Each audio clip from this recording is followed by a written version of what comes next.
Welcome back, everybody. Now, we continue to look at the legacy of former Finance Minister Tito Mboweni and Rhema Bible Church leader Pastor Ray McCauley. Mboweni's special official funeral Category 2 takes place in Sasekani village outside Tzaneen in Limpopo today. Meanwhile, the funeral service for Rhema Bible Church leader Pastor Ray McCauley will get underway at the church in Randburg, north of Johannesburg this morning. We joined in studio by the author of Power and Faith: How Evangelical Churches Are Quietly Shaping Our Democracy, Pontsho Pilane, and virtually by renowned theologian, Professor Barney Pityana. Well, Mboweni died at the age of 65, and President Cyril Ramaphosa expected to deliver the eulogy in the public to attend the funeral at Mboweni Stadium in Limpopo. All right, a very good morning to Ms. Pilane. Thanks for joining us, and a warm welcome. Thank you for having me. And a warm welcome to you as well, Professor Pityana. Thank you so much for joining us. Good morning. Thank you for having me. All right, I'm going to start with you, Ms. Pilane. Let's talk about the legacy that has been earmarked by, Pastor Ray McCauley. He meant so many different things to different people. But to you, who was Ray McCauley, and what kind of legacy or what kind of role did he play in terms of South Africa's democratic dispensation? I think that's a very interesting question, and one that we've been debating over the past few weeks, right?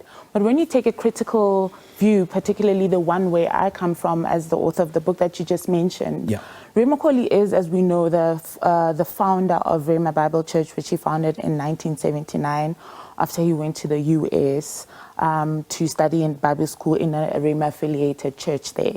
However, when we think about the legacy and what Rebecca Davis from the Daily Maverick called the myth-making of this man, right? Like there is this man who's the legend, and the narratives that have been crafted over years and years of being within the ministry.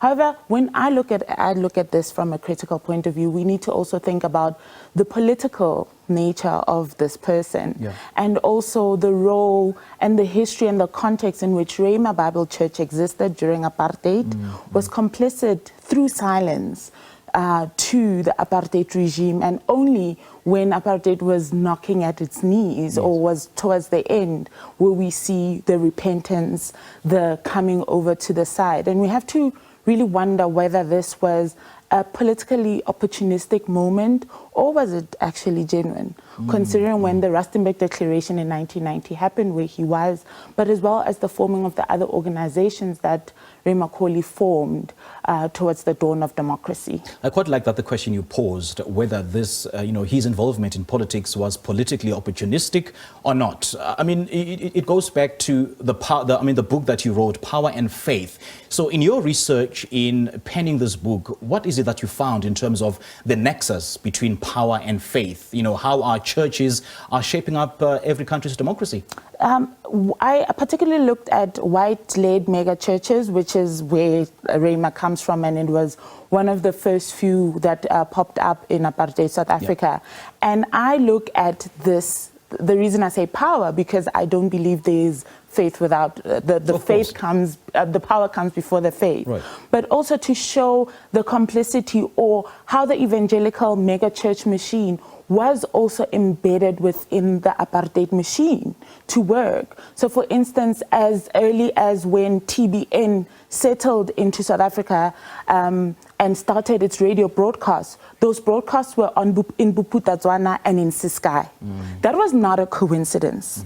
Evangelical pastors from the US were sent, were invited by the apartheid regime to come here into South Africa to report back to the evangelical and Christian movements in the US around how it's communism and that anti-apartheid was anti-Christ. So this is a history that is not known, but is there when we look at the marvelous work that researchers has done, but also when we take an account of history. And this is what I think is quite missing with the contextualizing of the man that not only Ray McCauley is, but what the evangelical church has done. And we know if we move it to the current day, where we are facing now 2 weeks, 3 weeks before the elections in the US, and how the evangelical right movement has influenced so much of the politics there. And what I'm saying with the book, and what I'm saying about us critically engaging in the legacy of people like Ray McCauley, is that we need to think about all these aspects, and we need to think about the power, the politics, and the faith, and how they affect our democracy. Interesting. Now, Prof, let me also bring you in. I know that you had announced that you are retiring from retirement, and we do appreciate you that you step out of retirement to chat to us. We really feel honored that you woke up so early on a Saturday morning to chat to us, just to reflect on the legacies of Pastor Ray McCauley and as well as Tito Mboweni. Just who was Tito Mboweni to you? How did you know Tito Mboweni?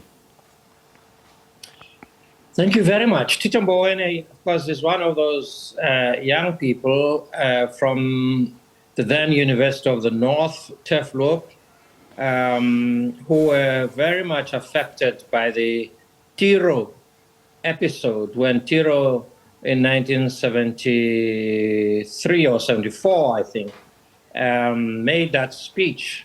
And that really caused lots of students to actually leave campus, and this went through all the universities, the black universities in the country. At the time, I was Secretary General of the South African Students Organization, and most of these in Black consciousness were affiliated, these universities were affiliated to the South African Students Organization that I was General Secretary of. Now, he is one of those who then, many students went different ways, but some of them actually went into exile. Many went with a determination to go into the armed struggle. Others went to school. As I understand it, the African National Congress, as soon as young people came out into exile, persuaded some of them to finish their education or gave an option for some to actually do armed struggle or to go to school. Tito Mboweni went to Lesotho, and Chris Hani was the head of the ANC underground in Lesotho. So they went to university with a whole group of South African students there. And that is where I really first got to know Tito Mboweni, when in 1978 I went to exile myself. And for a short while stayed in Lesotho. So got to know many of the students, ANC students, if you like, who were at the university. But really, Tito Mboweni, as I know him, was affected very much by that time of the spirituality of Oliver Tambo, the love of education and the commitment to education by Tambo, and the commitment to a radical overthrow of the apartheid system and a detestation of the apartheid system that the ANC was rooted in at the time. I myself was part of that movement as well, but I can never leave out the overarching influence of Oliver Tambo to many of these young people who really admired him for his integrity, admired him for his commitment to education, and indeed admired him for the way in which he related to the young people, the young intellectuals, especially at that time. Of course, as we know, that Tito went on to do further studies in Norwich in the United Kingdom. And they were used very much as part of the yeast, if you like, of young people who were designing policy for a new South Africa. They already could see that South Africa was never going to remain under apartheid, and they were brought together in different groups, lawyers group, economists. Yeah. So Tito was among the economists who were really put together with a purpose to design economic policy for the new South Africa.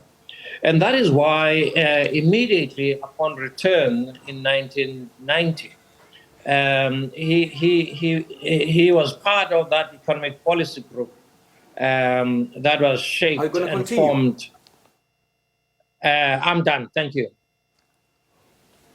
All right, Professor, great chatting to you. Thank you so much for sharing your thoughts and your fond recollections of the legacy of Tito Mboweni. We do appreciate your time, and as well as Ms. Pilane, lovely chatting to you. Thank you so much for sharing your thoughts on the nexus between power and faith, as you wrote in your book, paying tribute to Pastor Ray McCauley. We do appreciate your time. Thank you. All right, that was Pontsho Pilane, the author of Power and Faith, How Evangelical Churches Are Quietly Shaping Our Democracy. And virtually we're joined by Professor Barney Pityana, a renowned theologian, reflecting on the lives of a founder of the Rhema Bible Church, Pastor Ray McCauley, and a former finance minister and Reserve Bank Governor, Tito Mboweni.